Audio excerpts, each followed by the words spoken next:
오늘 우리에게 주시는 하나님의 말씀은 스가랴 8장 18절로 23절까지의 말씀입니다. 만군의 여호와께서 내게 말씀하셨다. 만군의 여호와가 이렇게 말한다. 넷째 달과 다섯째 달과 일곱째 달과 열째 달에 하는 금식의 날이 유다 백성들에게 기쁘고 즐겁고 유쾌한 명절이 될 것이다. 그러니 너희는 진실하고 평화를 사랑하라. 만군의 여호와께서 이렇게 말씀하셨다. 그 후에 많은 백성들과 여러 성읍에 사는 사람들이 몰려올 것이다. 이 성읍의 사람들이 저 성읍으로 가서 말할 것이다. 우리가 빨리 가서 만군의 여호와를 찾고 여호와께 가서 기도하자 하면 서로 나도 가자라고 할 것이다. 많은 백성들과 강한 나라들이 만군의 여호와를 찾고 여호와께 기도하러 예루살렘으로 올 것이다. 만군의 여호와께서 이렇게 말씀하셨다. 그날이 이르면 다른 언어를 가진 다른 민족 10명이 와서 한 명의 유다 사람의 옷자락을 꽉 붙잡고 말할 것이다. 하나님이 너희들과 함께 하신다는 말을 우리가 들었으니 우리가 너희들과 함께 가겠다. 우리가 월요일 나눴던 말씀을 한번 기억하면서 오늘 말씀을 들어가 보려고 하는데요.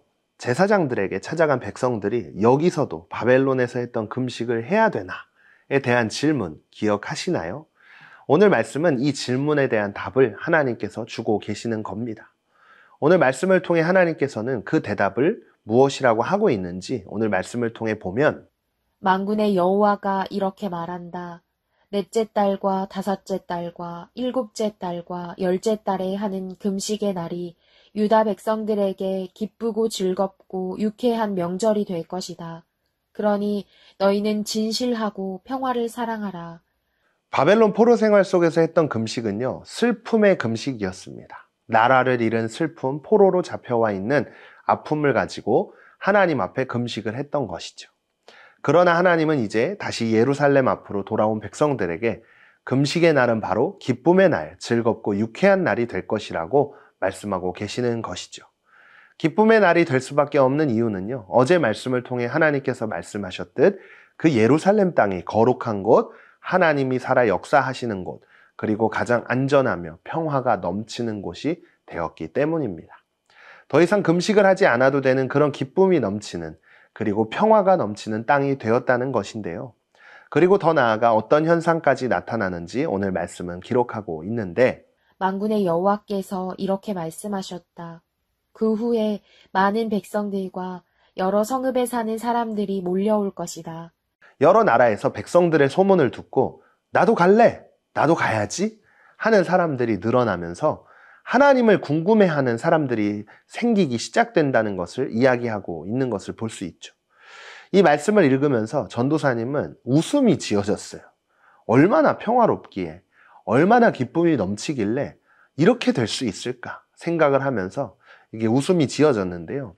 슬픔의 금식이 이제 기쁨의 날로 바뀌게 되면서 백성들의 표정도 달라진 거예요. 슬픔으로 가득 차 있던 백성들에게서 웃음소리가 들리기 시작하고 기쁨에 찬 목소리가 들리기 시작한 것을 본 많은 사람들이 얼마나 궁금하면 나도 갈래, 그래 나도 가야겠어 이렇게 이야기를 할까요?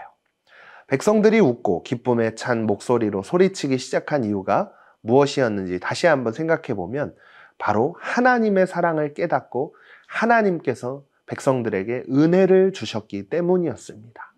자, 여기서 잠깐 문제 타임을 갖도록 하겠습니다.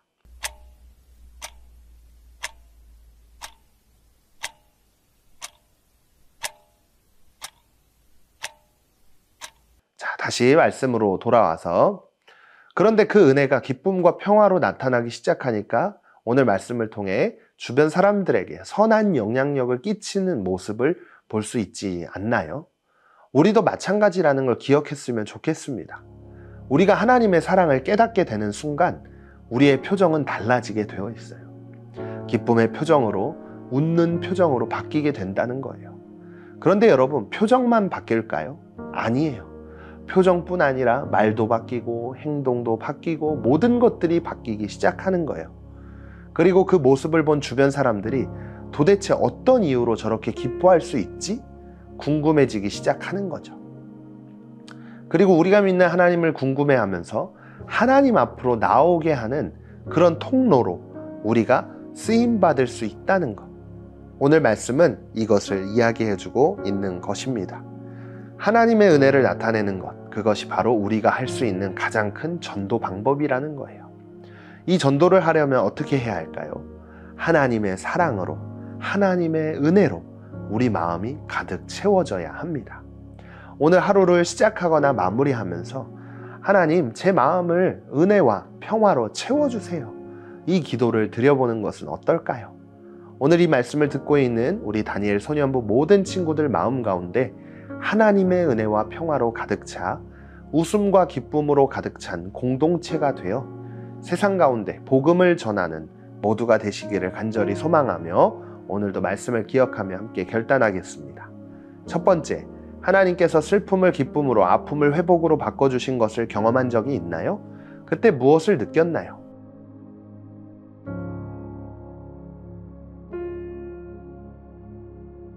두 번째, 주변 사람들이 나를 보며 하나님을 궁금해하거나 함께 예배하고 싶어 한 적이 있나요? 삶으로 전도하기 위해서 난 어떤 모습으로 살아가야 할까요? 오늘도 말씀을 기억하며 함께 기도하겠습니다. 하나님, 슬픔으로 금식했던 백성들이 기쁨과 평화로 가득 차 있는 모습을 오늘 말씀을 통해 보았습니다. 제 마음속에도 하나님의 사랑과 은혜가 흘러넘쳐 표정이 변하고 말과 행동이 바뀌어 주변 사람들을 전도할 수 있는 은혜의 통로로 쓰임받을 수 있도록 도와주세요. 예수님의 이름으로 기도드립니다. 아멘.